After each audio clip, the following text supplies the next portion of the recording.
Hi, everybody, and welcome to another season and another episode of Journeys to Belonging.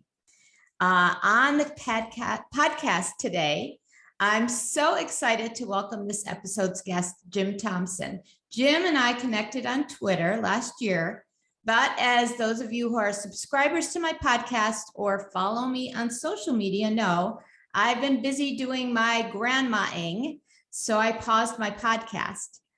Jim might not know this, but we have several things in common, and being a grandparent is definitely one of them. Jim, welcome to the podcast. Well, I am delighted, Eileen. I am reporting from outside of Rochester, New York, where it's going to maybe hit 80 today, which is uncharacteristic.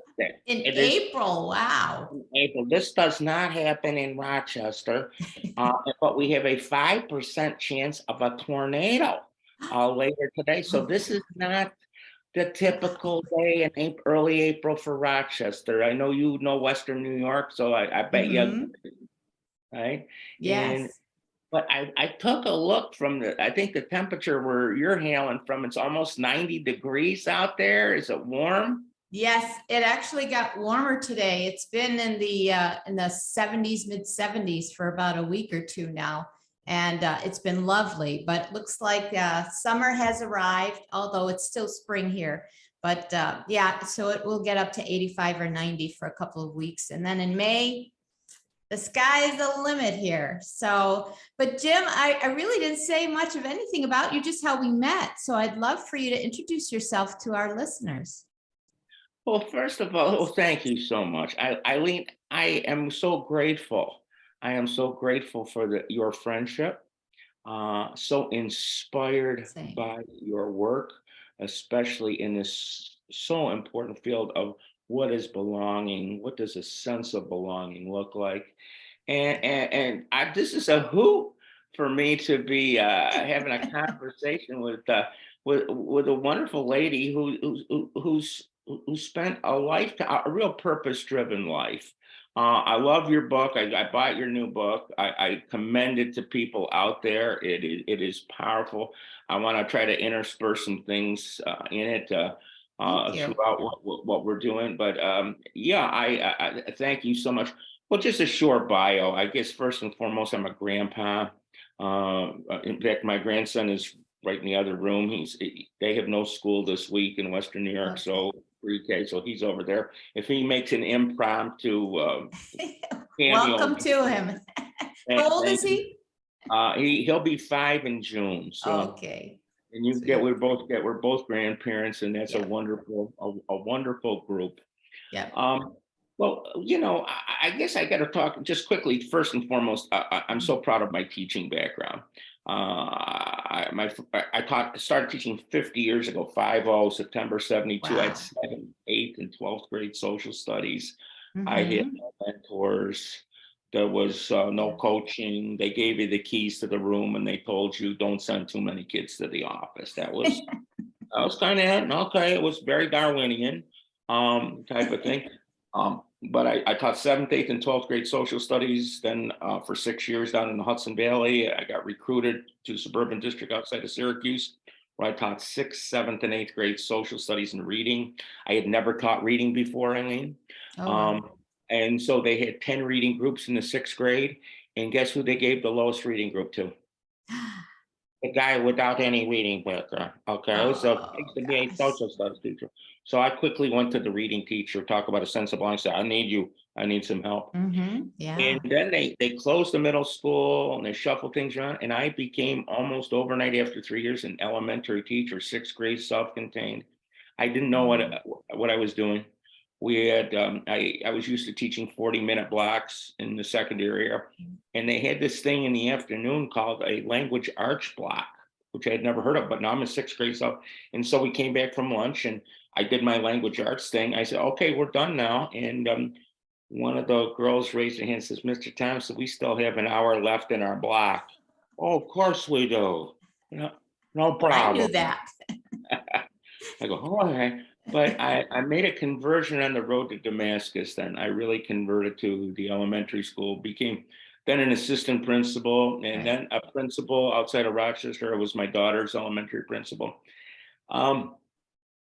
Then I got into this, a bunch of college teaching and everything, and we started looking at this thing called learning and instruction. Mhm. And, to what degree as a principal was I helping people, teachers, become better versions of themselves and really helping them to help kids? And, I had these evaluations I'd write up, and the teachers would come in kind of nervous because it's their evaluation. I try to be kind and affirmative.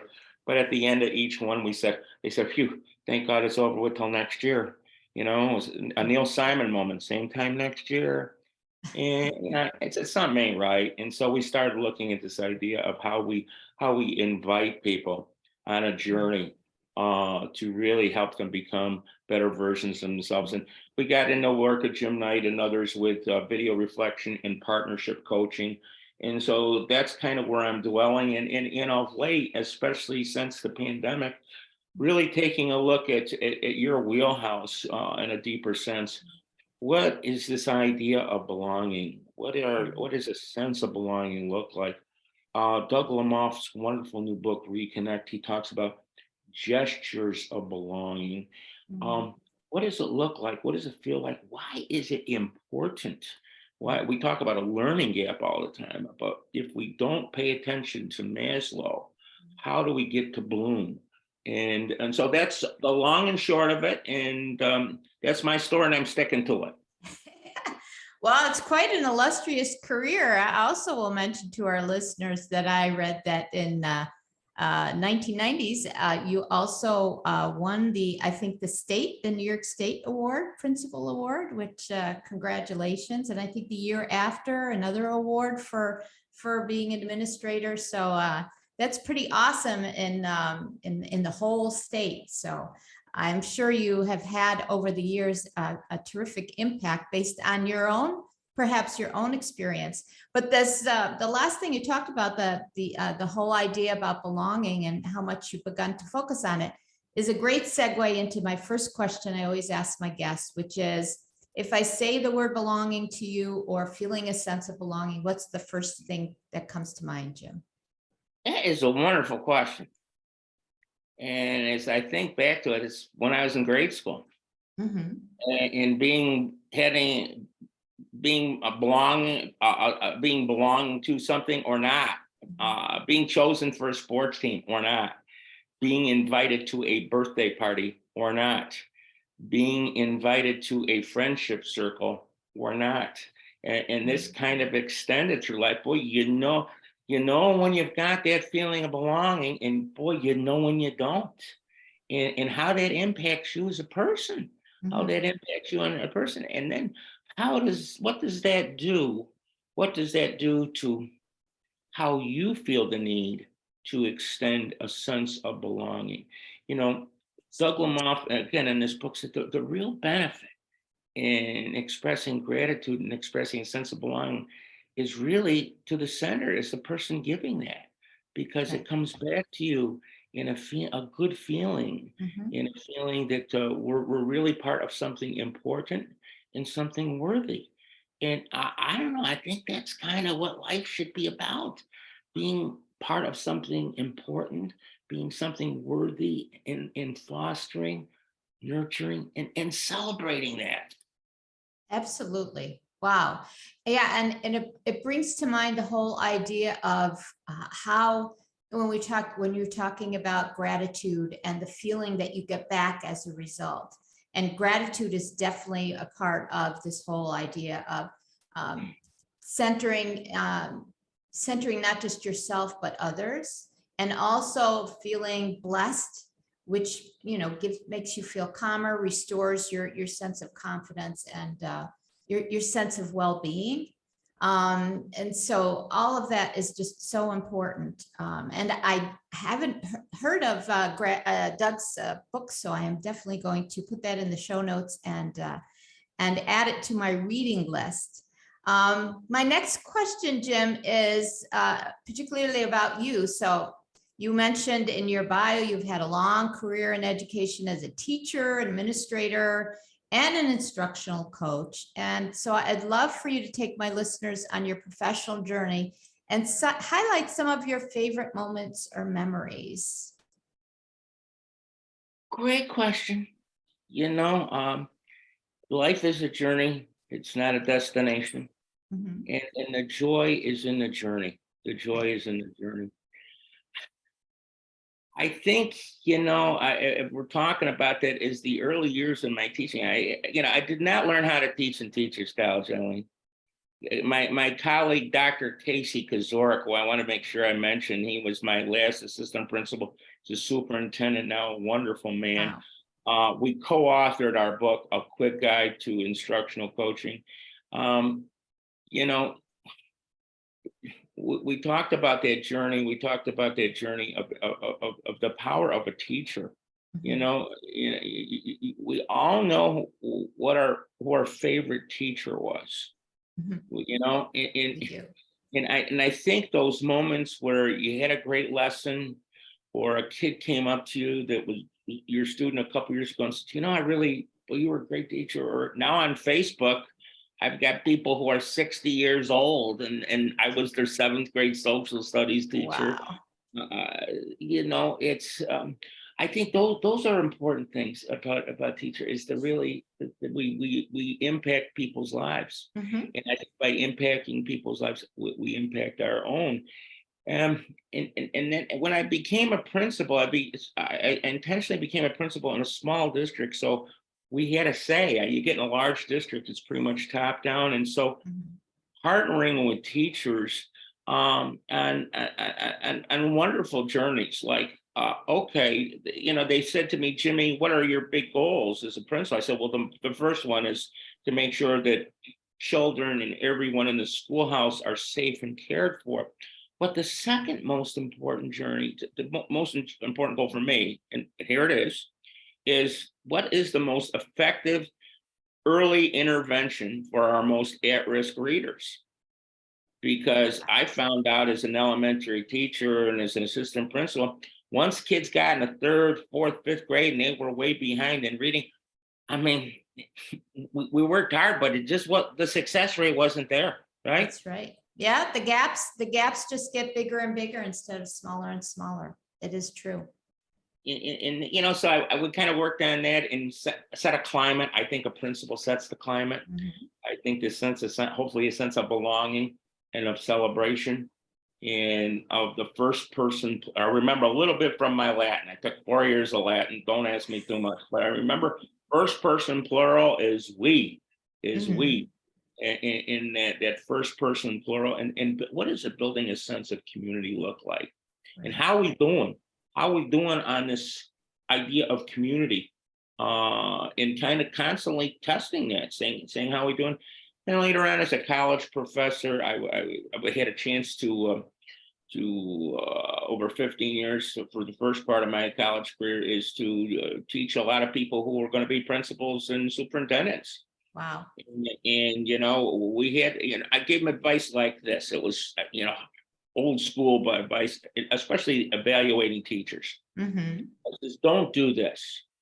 Don't get them in, get them to smile, get them to sign, and get them to leave. Because sometimes life happens like that and you're doing no good. And we always talked about, I said, my mirror on the wall was, is it best for kids? Mhm. But we can talk forever, but at the end of the day, is it best for kids? And if it's not, then we need to do something. And if it is best for kids, then let's figure out a plan to do that. And then this idea, this coaching piece, where I think if you really want to get better at something, you need a coach. When we wrote our book, Eileen, this is what we found out. Most teachers said, not all, but most said they did not learn how to teach in Teachers College. We Mm. then asked them, on a scale of 1 to 10, how valuable was your student teaching? On a scale of 1 to 10, it was all over the place. Wow. 4, 3, 8, 9, all over. Mm. Okay, on a scale of 1 to 10, what's the quality of the mentor you were given when you first got your real job? All over the place. Some people said we got somebody who was not the teacher of the year, but high in seniority, and the Mhm. union said you must appoint that person as your mentor because they're going to retire. Some people got the teacher of the year. And then I said, and people laughed at this next question, Eileen. I said, now, how much rehearsal time did you get before you went live? Like in baseball, we have a lot of rehearsals and practices, and coaches video you. Symphony orchestra, I talk to conductors and they do a lot of intense rehearsal and a lot of feedback before you go with an audience. Right. And they said, Jimmy, what's wrong with you? Rehearsal before we go live? I mean, none. And so then we gave them the fun question. And of course, you do not get evaluated by the same instrument of the teacher of the year is being evaluated. Right. Well, of course we do. Of course we do. Now, Eileen, would you send your child to a brain surgeon who had a training where they didn't learn how to do brain surgery, where their practice experiences varied widely on a scale 1 to 10, where their mentorship quality varied widely on a scale 1 to 10, and had no rehearsals prior to going live on your child? Would you? No. I mean, so what's wrong about all this? Absolutely. Because nobody's looked at it that way. That's the problem. Nobody's looked at it the way that you just talked about it, Jim. It's go into that classroom. It's almost like you're a natural. You can teach all that. You know English, so you can teach English at a foreign school. It's the same kind of thing. But wow, I love how you took that question and made it into a teaching moment. So that was terrific. I don't know. And if you still have more you wanted to say about that, please continue. Don't let me interrupt you. No, I'm trying to tell people I'm 73. I'm going to be 74, so they can't fire me. I'm trying to shout out the emperor's not wearing any clothes, guys. The emperor's not wearing any clothes. I wrote an article a couple years ago for a think tank in Minnesota, and it was called "Something Ain't Right."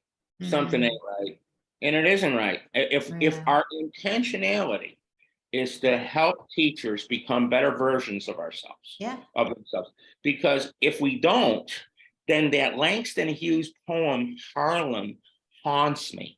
What is a dream deferred? A dream deferred shrivels up like a raisin in the sun. So if we don't help teachers become all they could be to advance student learning, then how many dreams are we deferring with our students? Yeah, and our teachers. Perhaps why they're burned out and so many are leaving, or certainly a reason for that. I also loved how you started off by saying, creating that sense of safety, which is also really important in feeling a sense of belonging, and also the sense of community, and how the instructional leadership creates that climate in the building. And that's so important. So even when we're talking about teachers, and I know that you've said that you're now coaching administrators, which is just so important because you get to reflect back on your years of experiences, both good and bad. And, we don't often have that habit of reflection, but you've used it to be able to say, I've learned from my experiences and this is the value of them. I want to, sort of to hand them over to others and let them take it further. And that is, your part of your legacy, I believe, is being able to do that for them and having that effect, then that trickle down effect to their students. It's wonderful. And so I wanted you to talk about the book. So the next question is about the book. You co-authored, as you mentioned, a quick guide to video coaching. And so I'd love to know, what was your motivation for writing it? What is the benefit to the educator who reads it? And first of all, what is video coaching? Well, 12 years ago, Eileen, if you walked up to a teacher and said, you know what, would you do me a big favor? Would you video some of your instruction and share it with me? You got answers like, the chances of that are slim to none, and Slim was just left town. I says, do what with what? No way, Jose, in 47 font. I mean, so people, and rightly so, Eileen, because Mhm. unfortunately, models of coaching 20, 30 years ago, sometimes less, that if you had a coach in your room, it said to everybody that you sucked. And Mhm. and the coach was there to fix you. They didn't want to hear from you on where your problems were. They didn't want to hear teacher voice. They were there to fix you because you were doing wrong. Now, how do you think that worked out? How do you think that worked out? Yeah. It didn't. And so when we talked about coaching and video, we had to kind of listen in a Mhm. heartfelt way to people's strong reservations. But, little by little, you get a couple of trailblazers, some volunteers, and you said, I'll buy it. You tell me what coffee you want to bring. I'm going to bring your best coffee. I'll bring a latte. I'll even go to Starbucks. I'll spring for Starbucks. Okay. I got a small budget, but I'll spring for Starbucks. Right. And if you would just video 8 minutes, and you don't have to show me the video, just video 8 minutes. We call it the 8-minute challenge. And you Mhm. look at it. You just look at it. And then can you identify one goal that you'd like, not me, but you'd like to Mhm. work on? And so little by little, we got teachers doing that. And the only problem we got from that, Eileen, is that Mhm. people found about 47 goals that they wanted to work on. Oh my God. Wow. Oh my God. I need therapy, Jim. I mean, I don't worry about it. Let's choose one. Let's go low hanging fruit. Right. A big piece of low hanging fruit when your first video is that I talk more than the kids. I'm tired at the end of 40 minutes. They're not.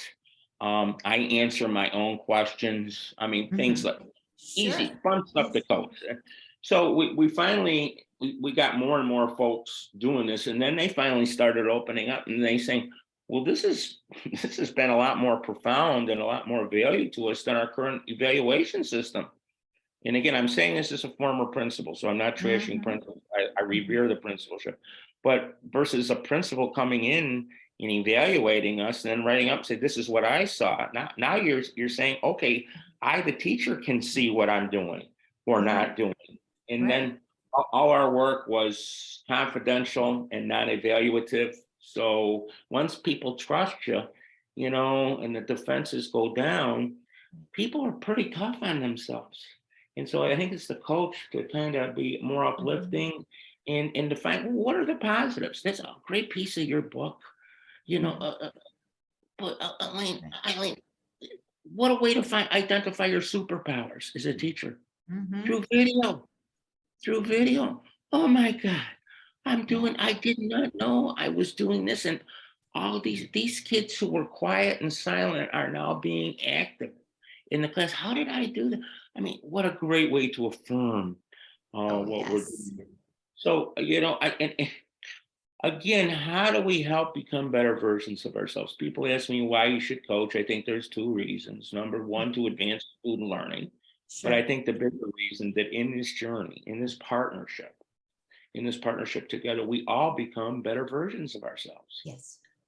Yes. And hopefully that's a life journey. That's Yeah. a And we learn to appreciate the things that we're doing, right? That we didn't know that we were doing. So instead of sitting at the end of the day and going, all these things, because, human nature is to just focus on the negative. So instead of doing that, it's like, oh, wow, this really felt good today. That lesson, maybe it didn't go entirely as I supposed, but then the direction it took was really awesome. We begin to celebrate those moments.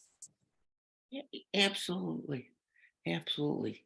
And as you say, a big problem in the United States, I know you know well of it, Mhm. is trying to get people to go into teaching, and then once Mhm. they go into teaching, retaining them, and Yes. and and, and for nothing else, why shouldn't districts say, okay, part of our program when we hire you is you're gonna partner with a trained video instructional coach, and it's going to be totally confidential and Mhm. totally non-evaluative. You know, That's the key piece, the fact that it's non-evaluated, because a coach doesn't do that kind of evaluation. They reflect and help the person see the things that they need to work on in order for them to get a good evaluation when they do the evaluation, right? yeah, So yeah. yeah. So the book is how does the book work? Does it sort of introduce video coaching and take you through that? Yeah, we kind of talk about our journey, and we talk Mhm. about like the secret sauce. We borrow, when we first started this 12, 13 years ago, both the coach, we started out with the coach and the teacher both looking at the video, and that was a little Mhm. intimidating. And so Mhm. we looked at the research from Harvard, Harvard's best foot forward research, which said if you want to take the scary out of starting with video and you really want to send an invitation, um, Okay. then have the folks take, and what they use the term, take a selfie. So in Mhm. other words, video something of their practice, and they don't have to share it with anybody. They are the only ones that look at it, and they identify. And now we use Jim Knight's work. They identify a goal important to them, not to me, Right. important to them to work on, which would also advance student learning. And then they partner with a peer coach. They partner with a peer coach who's been trained, and they meet with the coach, and the coach asks questions like this. It's real easy questions. Okay, tell me more about your goal. Why'd you choose it? How do you think it's going to advance student learning? And again, again, borrowing from Jim Knight, the scales questions, which are brilliant because they're simple but powerful. On a Right. scale of 1 to 10, where are you right now with the goal? Where are Mhm. you? And, okay, what would a 10 look like? And then the big question, because we want to evolve the goals to become more and more student centered, more and more Right. student centered, more learning centered. What would the students be doing differently if it were a 10? Whoa, whoa. Now we're off to the Yes. races. And Yes. now here's this one piece that I think in the United States we're kind of lacking. This is personal now, personal opinion. Mhm. The next piece is asking the teacher, what instructional strategies do you have Mhm. in your repertoire right now that you think can help you get there? And we share, and then the coach needs to share. I it, I think we need to do a lot more with helping teachers with uh, adding to their repertoire of instructional strategies. Yes. Not that one's always works well, but I had Mhm. uh, I had the honor of working with John Safier many years ago, and he talked about Mhm. repertoire and match. That we need to constantly expand our repertoire Yes. of strategies, and then as things come up into a lesson, what's the best match for that moment? That's why I really like Doug Lemoff's work, Teach Like a Champion 3.0, Mhm. Teacher Head on more and more opportunities. So here are a variety of strategies. You Right. don't have to use them. Quick, easy, simple thing, which I share with Mhm. people. Yes. Really, this was a real easy thing that I shared. And Mhm. a lot of people use turn and talk, turn and talk. That's like turn Right. and talk. I said, okay, all right. Um, how about adding one element to it? Mhm. Two elements. Think, write, turn, talk. Well, I want them to write down before they share. Mhm. And to Because then have the time teacher, to think and mull it over a bit. Sure. yes, then the teacher can walk around and say, oh my God, we're not sharing nothing. Because they're not getting it. Who totally Yes. learned? Or Yeah. Jimmy Thompson over here, who's not said a word, he he is going out of the box with Mhm. this inference, and I want him to share that with the group because it's kind of sparkles. And so a teacher can do that formative assessment and Sure. then make decisions. And then also, then when you share, everybody's got something to share. Versus Right. Jimmy Thompson, who played the game in school. Oh, I love this turn and talk. I'm not going to say a word. I love it. I'm going to work with Sadie, and she'll just talk to me, and I'll say this is good, this is good. I love it. Little things like that. So I think Yes. those are the kind of things. But I guess I got to look at two icons out there. Ted Lasso. I don't know if you watch Ted Lasso, but he's on No, Apple but I've TV. heard about it. Yes.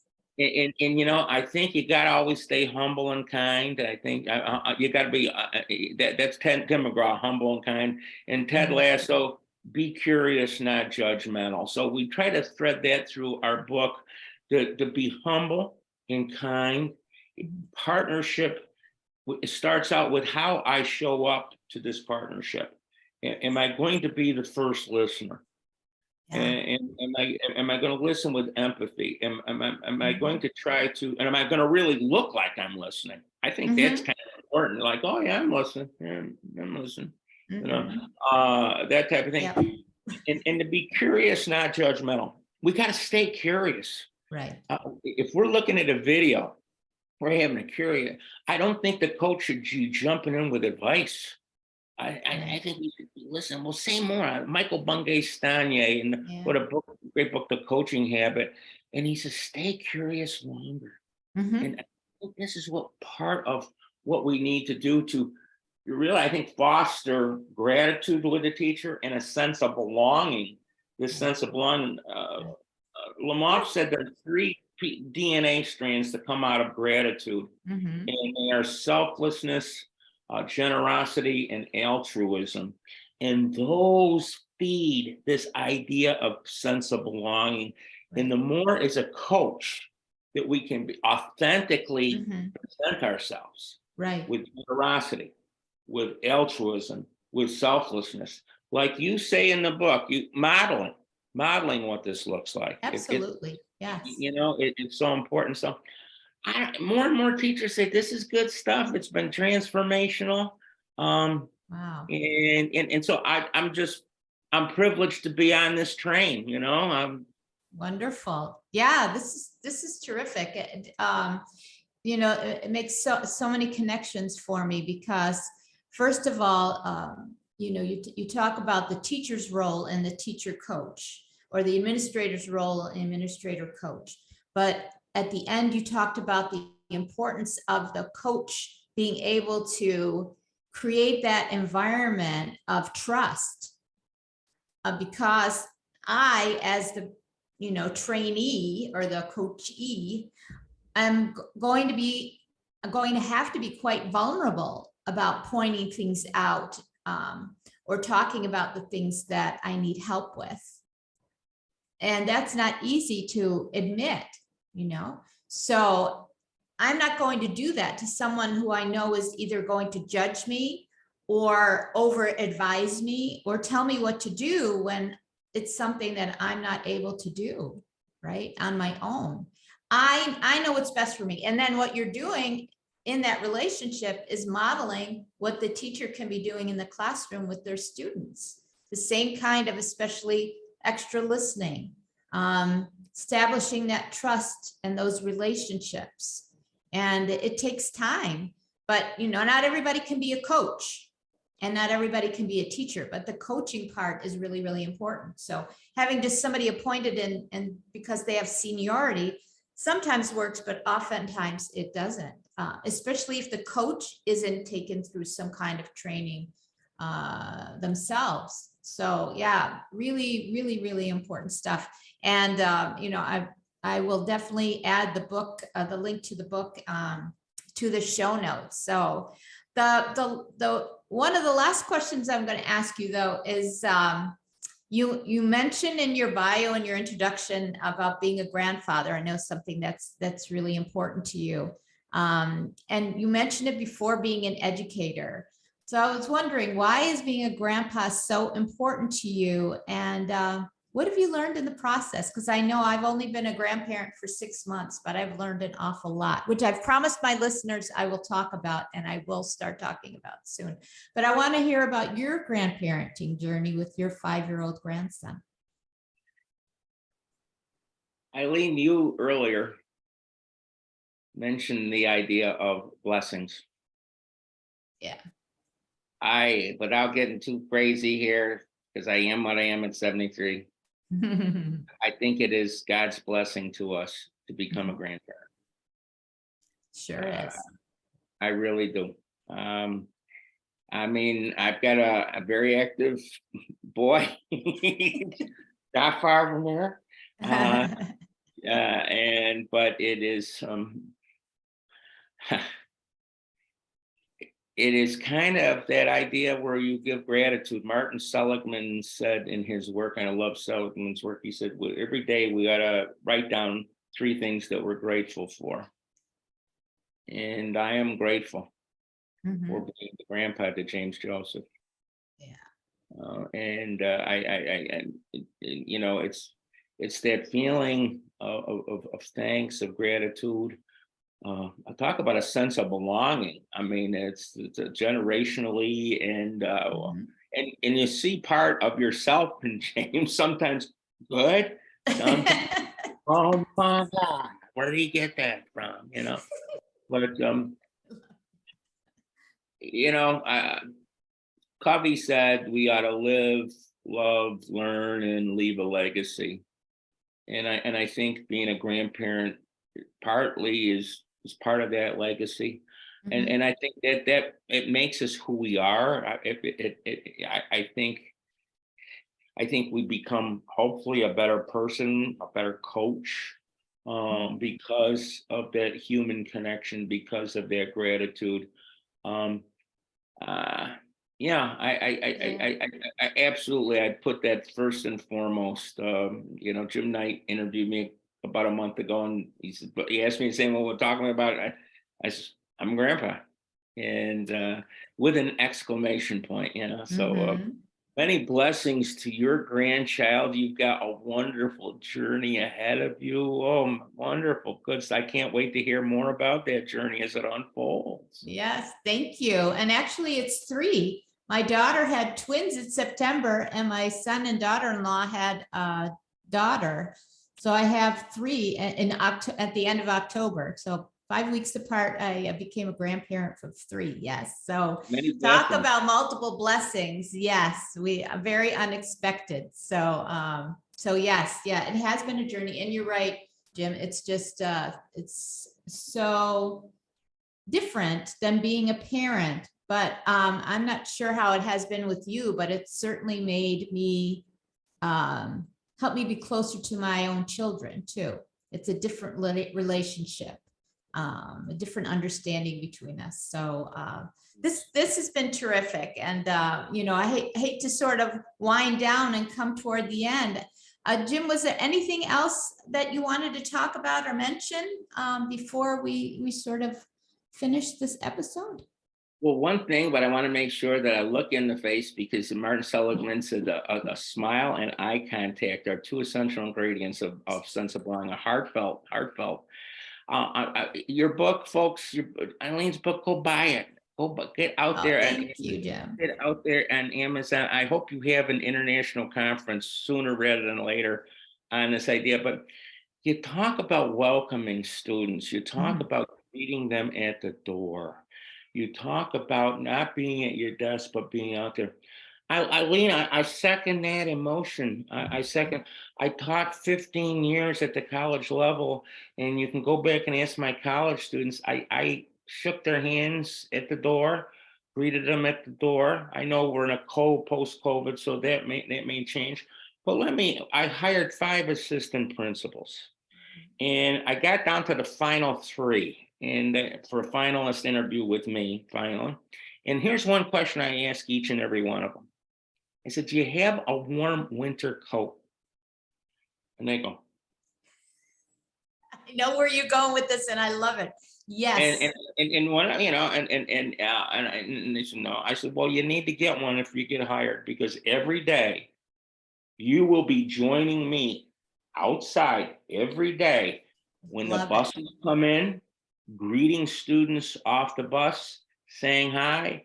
And every day you will be joining me at the end of the day outside, saying goodbye to children, because that's not adjunct, that's not tangential, it's who we are. I love it. And so I love that, Eileen, because then when these assistant principals became principals or superintendents, they said this to their principals. We need to be outside. Excellent. We need to be outside greeting children, Yes.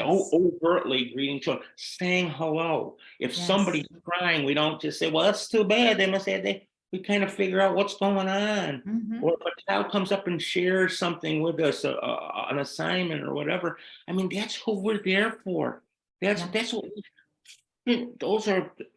The Heath brothers talked about the power of moments. Mhm. Aren't those very significant, powerful moments in our life when we do things like that? Greet kids off of a bus.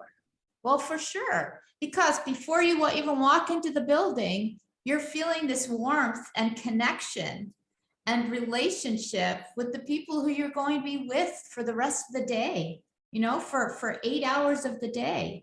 And if you don't feel that way, and also you get off the bus and something was happening at home and you were feeling really, or you just didn't like your breakfast or whatever it was, but somebody greets you at the door before you even go into the school. And it has to change, how you feel. And like you said, somebody's crying, or you can tell because you see them every day, you can tell the look on their face is different than it was in the past 3 weeks. And something's up, and you're able to pull, sort of stop them or pull them aside or check in on them later on to make sure they're okay.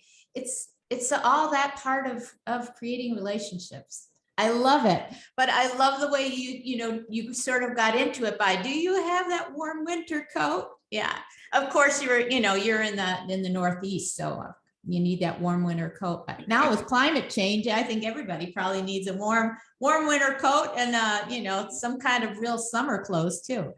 Oh, it's crazy. The weather. It's crazy, Eileen. I Yeah. want to thank you before we go. Another word of thanks. I am grateful for not only this time, but absolutely this conversation. I hope we can talk again one day. I hope so too. Yeah, in real life, that would be wonderful, since we're sort of usually fairly close to each other, just about an hour and a half from each other when I visit my mom and my sister in Buffalo. But yeah, and thank you so much for reaching out on social media and contacting me, because this, I wouldn't miss this connection for the world. So thank you. So for others who want to get in touch with you, how do they find you? Well, I'm an old guy, but I am on Twitter. I am on Twitter. I got on Twitter in 2008. My graduate students from Madai were mostly Canadian students, said, you gotta get on this thing. And I did. So I forgot totally about it until 2016. So I got a really good Twitter handle in 2008. It's School Guy, one word, School Guy, SCHOOLGUY. A lot of people say, how'd you get that? How'd you get that? And so I'm on Twitter. Follow me on Twitter. I got to put a plug in for Dr. Jim Knight, who is, I think, the GOAT of instructional coaching. He has a TLC conference in Orlando. I'm going to be presenting in Orlando. We're talking about instructional coaching, and we're also talking about taking the content from Dr. Zaretta Hammond, culturally responsive teaching, and how we help make that come alive with video coaching. Dr. Casey Kozorek, again, the superintendent at Hilton, is a trailblazer in this field. We're doing, but School Guy is a good place to find me on Twitter. And again, Eileen, your work on a sense of belonging is so important, so important. Thank you so much for making sure that this is on the table and that we really, we start looking at it more and more. That's great. And thank you so much for thanking me. I thank you, because this has been a wonderful experience, and I'm sure our listeners are going to be really, really excited about learning more about your work and about your life. So thank you very much, Jim, for being on the podcast today. Thank you.